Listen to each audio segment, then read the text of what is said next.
Sekolah, jangan naikkan baliho, sekolah dulu. Prof. Armin Ya. Pak Dekan Visip pertama.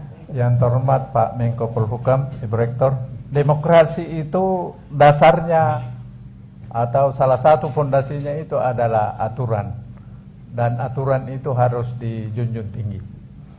Karena demokrasi tanpa dilandasi aturan main itu akan melahirkan pemerintah yang otoriter dan oligarki, dan melahirkan masyarakat yang suka anarkis.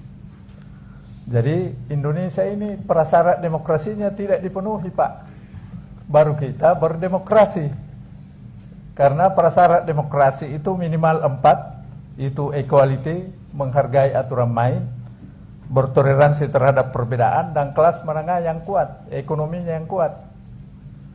Nah, ditambah lagi pembuat aturan yang menurut J.J. Rousseau itu harus yang paling pintar di antara kamu, supaya dia bisa membuat aturan yang bisa mengantisipasi seluruh potensi kejahatan manusia sebelum manusia melakukan kejahatannya.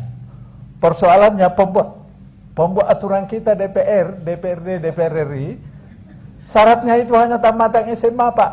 Termasuk Presiden Republik Indonesia, tamatan SMA atau sederajat. Jadi syarat pendidikan yang merupakan saringan, itu saringan bocor, Pak.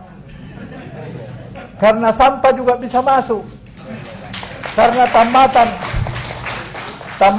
SMA atau sederajat itu bisa pakai A, pakai B, dan pakai C. Kalau itu yang menjadi anggota dewan berarti tidak pernah sekolah. Itulah yang dipercayakan membuat aturan main. Jadi kalau aturan yang dibuat itu buruk, bagaimana mesti dijunjung tinggi oleh masyarakat?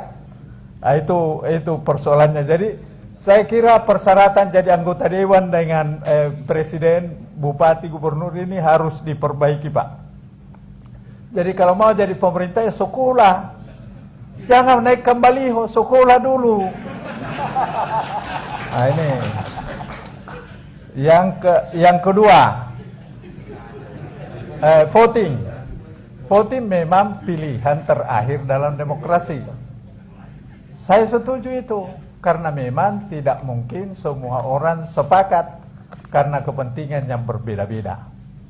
Persoalannya apakah orang yang memvoting ini berangkat dari Pancasila, yaitu hikmah kebijaksanaan dalam permusyawaratan perwakilan. Karena banyak anggota DPR bukan hikmah kebijaksanaan, Pak, tapi hikmah keuangan. Baru bermusyawarah. Akhirnya lahirlah aturan-aturan yang melahirkan diktator mayoritas.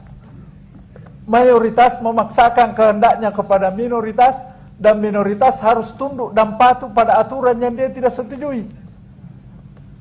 Karena itu salah satu ketidakadilan yang sangat vulgar dalam demokrasi adalah kita harus tunduk dan patuh pada peraturan yang kita tidak pernah ditanya apakah kau setuju dengan peraturan itu atau tidak.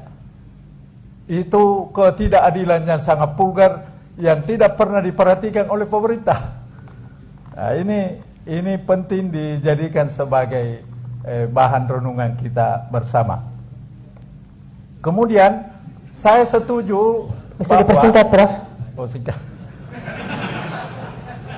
Saya setuju Pak Menteri mengatakan bahwa voting itu pilihan dalam demokrasi, apalagi Indonesia ini dibuat dengan voting. Tapi perlu diketahui Pak Menteri bahwa para pendiri Republik voting itu didahului dengan salah istihara, Pak. Salah istihara dulu baru dia menjatuhkan pilihan. Kalau sekarang anggota dewannya makan di warung, Pak. Ribut satu hari sebelumnya setelah lobby di warung, di restoran, selesai besok, tidak ada keributan. Jadi keributan itu hanya dijadikan ancaman untuk lobby.